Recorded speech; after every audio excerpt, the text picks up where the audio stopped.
專業地產，我係 Stella。今日嚟到題外介紹間頂層嘅 penthouse，非常之罕有，我哋一齊望下。呢度呢就由停車場直上一座 penthouse 嘅專用電梯嚟嘅，唔使淋雨，直接上到去。一上到去呢，就係呢一個咁 grand 嘅客飯廳，呢一邊係飯廳，出邊有個大平台。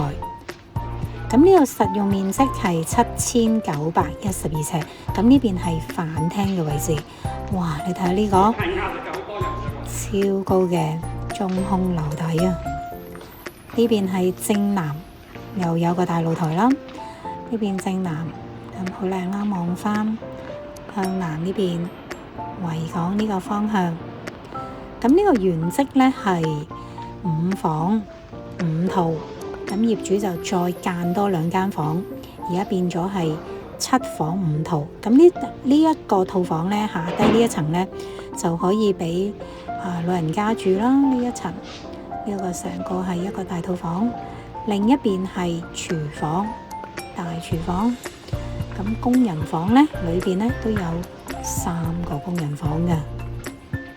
睇下每個工人房可以瞓2個，即係可以瞓6個工人啊，好誇張啊！呢個個人廁啦。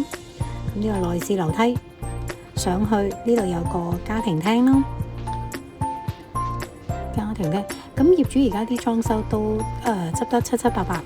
呢度一個套房啦，下女房，咁全部都係套房嚟嘅呢度，咁整好晒噶啦已經。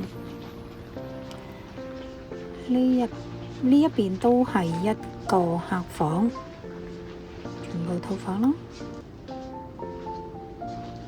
完全唔使執噶啦。背山面海嘅呢個係，後邊係靠筆架山。咁呢度一入嚟呢個位置呢，全部都係主人房嚟嘅。咁因為主人房太大，佢呢就呢度再間多咗一間細房出嚟。咁原先呢，即係如果你想要翻個大主人房都冇問題嘅，你拆咗中間縫牆就得噶啦。呢一個就係主人房。咁再入去就係成個主廁啦、shower 啦、浴缸啦，乜都有。另外就仲有間套房，呢一間係未整好嘅，咁仲執緊嘅呢個套房。咁而家題外呢係完全冇呢一隻 penthouse 房出嚟嘅。咁最頂呢就係呢一個大天台，咁全部都係 lift 到嘅，每一層甚至呢一個天台呢都係 lift 到嘅。所以老人家住都冇問題。前邊就係佢嘅 house。